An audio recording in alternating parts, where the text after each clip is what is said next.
दोस्तों आज हम करने वाले हैं सोल लैंड 2 के एपिसोड 253 को फुल एक्सप्लेन। अगर आपने अभी तक इसके पिछले पार्ट को नहीं देखा है तो एक बार देख लेना, वो सभी चैनल पर अवेलेबल है। हमारा यह एपिसोड भी वहीं से शुरू होता है जहां युहाओ यहाँ रिवॉर्ड के तौर पर के रखे हुए रेयर मेटल को देखते हुए मन में कहता है, अगर हम इस कंपटीशन को जीत सके तो हम डेफिनेटली इन सभी को घर ले जा सकेंगे, और यहाँ तक कि उस लेवल 9 के सोल टूल को भी। और यह एक ऐसा ट्रेजर है जिसे पैसों से नहीं खरीदा जा सकता है। और यहाँ पे इसके अलावा काफी सारे रेयर मेटल्स भी हैं। और तभी ये ली क्यू अपना गला फाड़ते हुए चिल्लाते हुए कहता है, इस बार जो रेफरी बन के आया है वो लेवल 9 का सोल इंजीनियर है, और ये अपने टाइटल दिलो के साथ स्टार स्काई दिलो ये यूलिन है। और जब ये लेवल 9 के सोल इंजीनियर ये यूलिन का नाम सुनता है तो ये रान होते हुए मन में कहता है, ये बंदा तो हाई लेवल के सोल टूल्स बनाने में काफी अच्छा है। और हम देखते हैं कि स्टार स्काई दिलो ये यूलिन एरिना में आ जाता है, और इसे देख के सही तो मन में कहता है, ये तो आई ऑफ फायर का क्रिएटर है। और अगर आप लोगों को आई ऑफ फायर नहीं पता है कि क्या है तो आप लोग पहले की बैटल्स जाके देख लीजिए, आपको पता चल जाएगा। और यहाँ के सोल टूल यूजर्स को यह अपनी सन डिवाइन नीडल दिखाता है और ये बताता है, मैंने इसका नाम सन मून डिवाइन नीडल रखा है, मतलब कि ये मेरा सन मून इंपीरियल स्फीयर है जो कि मेरी कमजोरियों की भरपाई कर सकती है, क्योंकि सन डिवाइन नीडल को ओरिजिनली सिर्फ दिन के दौरान ही इस्तेमाल किया जा सकता है। और यह एक ऑफेंसिव सोल टूल है और ये लॉन्च होने के बाद ज्यादा से ज्यादा 1600 मीटर ऊपर जा सकती है। और इसके अटैक करने की जो रेंज है वो 30 किलोमीटर का डायमीटर है। और अगर इसे इस्तेमाल करने के लिए स्पिरिचुअल पावर काफी स्ट्रांग हो तो ये 30 किलोमीटर के रेडियस में किसी भी चीज को डिटेक्ट कर सकती है और उसके ऊपर एकदम एक्यूरेट अटैक भी कर सकती है। हालांकि नौजवानों में मैं आप लोगों को याद दिला देता हूँ, ये सन मून डिवाइन नीडल इस बूढ़े आदमी का अभिमान है, तो मैं उम्मीद करता हूँ कि तुम इससे बेकार नहीं जाने दोगे। और इसके साथ साथ इस सोल टूल को एनालाइज करने की कोशिश मत करना, नहीं तो ये तुम्हारे ऊपर एक काफी स्ट्रांग काउंटर अटैक कर देगा जिससे कि तुम्हारा खेल खत्म। और इस सोल टूल को देख के युहाओ और सैतो की तो लाड़ टपकने लगती है और सैतो भावनाओं में भेज जाता है और ये कहता है कि जूनियर ब्रदर ये स्पेशली तुम्हारे लिए ही बना है। तो युहाओ तुरंत ही चौक हुए इसकी तरफ गुस्से से देखने लगता है। तो सही तो हैरान परेशान होते हुए मन में कहता है, और नहीं लगता है कि मेरी जुबान फिसल गई, जबकि इस सर्फ ये टीचर इनकी इन हरकतों को देख रहा होता है और यह कहता है, उस बुढ़े ये यूलिन की बातों को मत सुनो, वैसे तो उसका जो सन मून डिवाइन नीडल है ये वास्तव में काफी अच्छा है, लेकिन इसके अंदर एनर्जी फील करने में 3 दिन लगते हैं। और इसकी जो अटैक पावर है वो भी वास्तव में काफी अच्छी है, लेकिन हर बारी जब भी इसे इस्तेमाल किया जाता है तो ये काफी ज्यादा मात्रा में सोल पावर को कंज्यूम करता है। और तभी नान गंगवान इस टीचर से आके कहता है, इन बच्चों के ऊपर इतने ज्यादा कठोर भी मत बन, और वैसे वास्तव में लॉन्ग रेंज सोल टूल्स के मामले में तुम उस ये यूलिन से पीछे हो। और वैसे तो सन मून डिवाइन नीडल को इस्तेमाल करना काफी ज्यादा मुश्किल है, लेकिन इसकी जो पावर है वो लेवल 9 के सोल टूल्स के बीच में टॉप रैंक करती है। जिसके बाद एरिना के अंदर मिंगू सोल इंजीनियर एलाइट कंपटीशन के 9 पार्टिसिपेंट्स को इनवाइट किया जाता है। तो नान गंगवान भी योहाओ और सैतो के साथ एरिना में आ जाता है। और जैसे न गंग वैंग एक बंदे की तरफ देखता है तो वो बंदा काफी बुरी तरीके से काम उठता है और यह काफी डर सा भी जाता है। और तभी लट चेम्बर का लीडर कहता है, मैं काफी लंबे समय से सुनता आ रहा हूँ कि ब्लैक बटर लेक का एक कपल रिप्रेजेंटेटिव है, और पहले तो मुझे लगा कि आप मजाक कर रहे होंगे, लेकिन अनएक्सपेक्टेडली असल में आपने एक अपाहिज बंदे को चुना है आपको रिप्रेजेंट करने के लिए। जिस पर नानगन कहता है, फिजिकल डिसेबिलिटी तो कुछ भी नहीं होती है, लेकिन मुझे लगता है कि कुछ लोगों के तो दिमाग में भी प्रॉब्लम है, और मेरी नजर में ये चीज इससे भी ज्यादा कहीं गंभीर होती है। और तभी यह शांगवान कहती है, ब्रदर नानगन आप काफी ज्यादा तेज हैं, और यहाँ तक कि आपने तो इस छोटी सी बच्ची को भी डरा दिया है। तो नानगोन कहता है, मिस सांगवान आपसे काफी लंबे समय से मिला नहीं, और आपके इस प्यारे से चेहरे ने इस बुड्ढे को भी तारीफ करने के लिए मजबूर कर दिया है। और ये रेफरी कहता है, सभी कंटेस्टेंट को 3 आवर्स दिए जाएंगे सोल टूल को बनाने के लिए, और हर एक पर्सन सिर्फ एक ही सोल टूल को बनाएगा, और इसके अंदर किसी भी प्रकार के मटेरियल को इस्तेमाल किया जा सकता है, लेकिन कोई प्रोडक्ट पहले से ही आधा अधूरा करके बना के लाया गया हो उसे आप लोग इस्तेमाल नहीं कर सकते हैं, क्योंकि एक बार ही जो आप लोग पकड़ में आ गए तो तुरंत ही डिस्क्वालीफाई कर दिया जाएगा।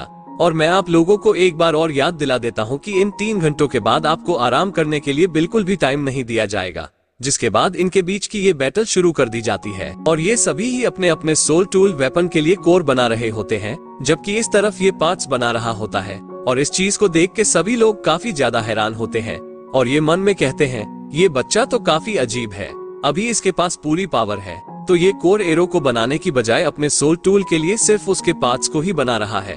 असल में यह ऐसा करके करना क्या चाहता है, जबकि इस तरफ हम रात के अंधेरे में कुछ जनों को देखते हैं जो कहते हैं आखिर वो अभी तक क्यों नहीं आया।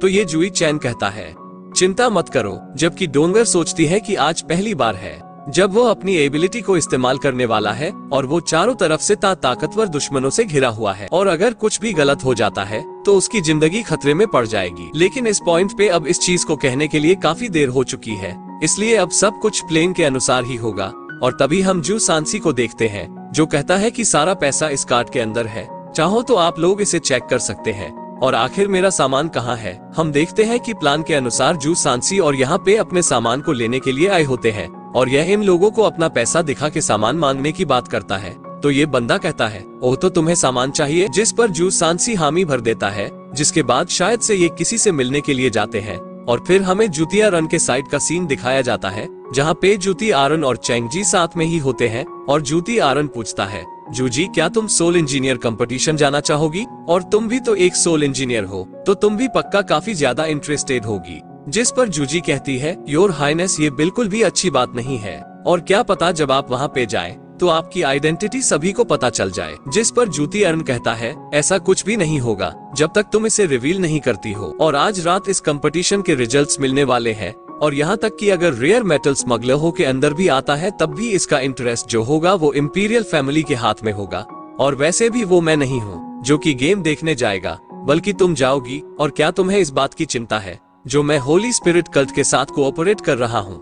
जिस पर जूसी कहती है holy spirit cult evil soul masters का है जिसे इस दुनिया के द्वारा बिल्कुल भी टॉलरेट नहीं किया जाता है और उनके सोचने का जो तरीका है वो हम जैसे नॉर्मल सोल मास्टर से काफी अलग है और मुझे डर है कि। और तभी सूती आरन कहता है आखिर मुझे कैसे पता नहीं होगा कि उनके साथ कोऑपरेट करना कितना खतरनाक है, लेकिन अभी के लिए मुझे ये करना ही होगा। और वैसे भी सोल टूल्स के प्रोटेक्शन के मामले में हम उन 3 बाकी के एम्पायर से कहीं ज्यादा बेहतर है। हालांकि पावर के मामले में इस पूरे कॉन्टिनेंट के ऊपर रूल कर पाना काफी मुश्किल है और एक पावरफुल सोल मास्टर कंट्री के लिए एक स्ट्रेटेजिक एसिस्टेंसिया के मामले में हम उनसे कहीं ज्यादा पीछे हैं और शायद सैकड़ों साल बाद हमारा सन मून एम्पायर अच्छी खासी पावर को इकट्ठा कर ले, लेकिन मैं इतने लंबे समय तक नहीं जी सकूंगा। और एक मर्द को दिन रात को मास्टर करना ही चाहिए और एक दिन में जरूर इस पूरे कॉन्टिनेंट को जीतूंगा और तब मैं पूरे सन मून एम्पायर के ऊपर रूल करूंगा। और उसके लिए मुझे अलाइज की जरूरत है, मुझे पावर की जरूरत है जिससे कि मैं उनके टॉप लेवल के सोल मास्टर्स के खिलाफ लड़ सकूं और फिर चाहे वह अलाइज किसी भी तरह के हो उन्हें तो फ्यूचर में देख लिया जाएगा। जबकि सर्फ जूजी मन में कहती है योर हैनेस तो सच में काफी ज्यादा खतरनाक है और जब हम दोनों सिर्फ अकेले में होते हैं सिर्फ तभी ही यह अपने दिल खोल के बात करते हैं। योहाओ क्या तुम यहाँ से पहले ही जा चुके हो? अगर नहीं निकले हो तो जल्दी जाओ, आखिर तुम इन्हें कैसे हरा सकते हो? और तभी जूतिया कहता है जूसी मुझे विंडो तक ले चलो। और जब जूतिया रनन विंडो के पास आ जाता है तो ये कहता है जब सिर्फ हम दोनों अकेले होते हैं तब मेरा दिल काफी रिलैक्स महसूस करता है और ये फीलिंग वाकई में काफी ज्यादा अच्छी होती है। लेकिन कितनी बुरी बात है कि आज रात के शांति से भरे हुए इस समय को एंजॉय करना मेरी किस्मत में लिखा ही नहीं है। अगर तुम कंपटीशन देखने के लिए नहीं जाती हो तो याद रखना कि बाद में तुम मेरा साथ नहीं छोड़ोगी और अब उनके आने का समय हो गया है। तो जूसी पूछती है आखिर कौन आ रहा है? तो जूतिया रन कहता है कुछ लोग अपने बेकार से डिसीजन लेना बंद नहीं करते हैं और अब जब तुम सभी लोग यहाँ पे आ गए हो तो अपने आप को मत छुपाओ और चलो अब सामने भी आ जाओ। और तभी काफी सारे लोग भागते हुए आते हैं और जूतिया रन के आगे एक लाइन लगा के खड़े हो जाते हैं। और तभी हम यहाँ पे लंग जिया को भी देखते हैं जो हवा में आ गए होते हैं। और तभी यहाँ पे आसमान में एक हरे रंग का ब्लास्ट होता है और उसमें से एक आवाज आती है और वो कहती है कि आखिर ड्रैगन एम्परर डलो आखिर कब से किसी के घर की चौकीदारी करने लगे हैं। ये तो सच में काफी शर्मनाक बात है और ऐसा कहने वाला और कोई नहीं दू बूसी होता है।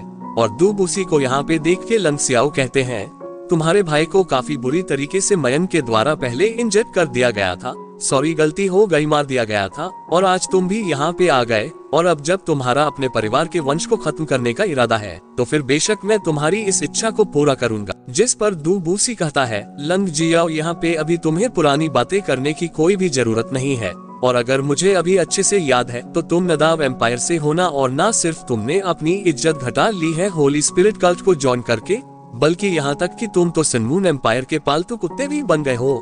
मैं तो सच में तुमसे काफी ज्यादा डिसिप्लिन्ड। तुम्हारे बॉडी सेक्ट ने नदाव एम्पायर को सरेंडर कर दिया है। और इस बात को सुन के डू बूसी चौंकते हुए कहता है क्या सरेंडर कर दिया है? मैं तुम्हें पहले ही बता देता हूँ कि हम साथ में काम कर रहे हैं, क्योंकि अब जो मेरा सेक्ट है वो नदाव एम्पायर का गार्डियन है। और लंगस आया, अगर तुम्हें अब भी लगता है कि तुम न्याय एम्पायर से हो तो तुरंत ही हमारे रास्ते से हट जाओ। और इस बात को सुनकर लंग जियाओ कहता है, तुम ये जो कुछ भी तियानो एम्पायर के लिए कर रहे हो, इसकी खातिर मैं आज तुम्हारी जान को बख्श दूंगा, लेकिन ये बेकार की बकवास करना बंद करो और तुम्हें भी टाइटल डिलोस के रूल्स को समझना चाहिए।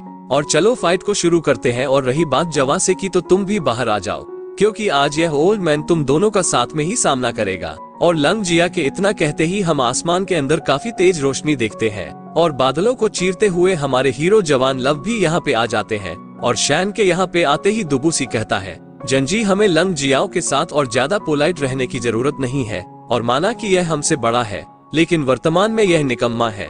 और फिर ये तीनों ही बैटल करना शुरू कर देते हैं और लंग जिया या जवान लाओ के ऊपर एक काफी बड़े स्पिरिचुअल हैंड से अटैक कर देता है।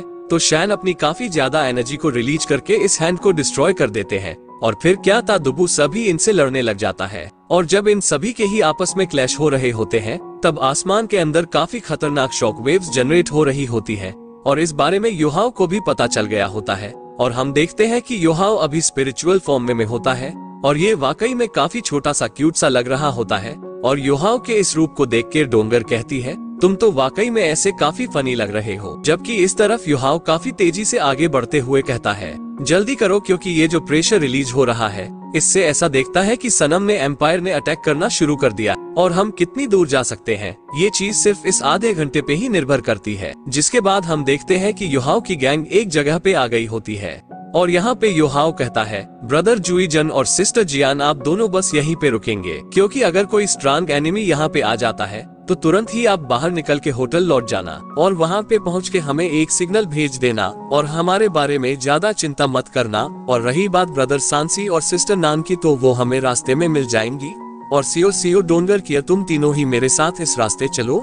जिसके बाद ये तीनों ही लड़कियां योहाओ को फॉलो करने लगती हैं। और योहाओ कहता है, अब जब हमने एंटर कर ही लिया है तो अब हमारा सामना यहाँ के गार्ड से होगा, इसलिए डॉक्टर अगर तुम लाइन में सबसे आगे रहोगी, जबकि जजिया और किया एक दूसरे के पीछे रहेंगी। जो मैं कह रहा हूँ बिल्कुल वैसा ही होना चाहिए और गलती से भी गलती मत करना। जिसके बाद हम देखते हैं कि ये चारों ही एक जगह पे आ जाते हैं, जहाँ पे योहाओ कहता है, कियर इस लेफ्ट डोर का पासवर्ड 376-451 है और इस येलो की को अंदर डाल के राइट में घुमा दो। और किया तुम्हें लेफ्ट वॉल पे वो 3 येलो स्क्वायर ब्रिक्स दिख रहे हैं, इनमें से फर्स्ट ब्लॉक को 3 बार टैप करो, 5 बार दूसरे ब्लॉक को, जबकि तीसरे ब्लॉक को 1 बार। और अंदर जो 2 गार्ड्स हैं उन दोनों के पास ही एक कीज है। तो किया तुम राइट वाले से और डोंगर तुम लेफ्ट वाले से छुड़ा लेना।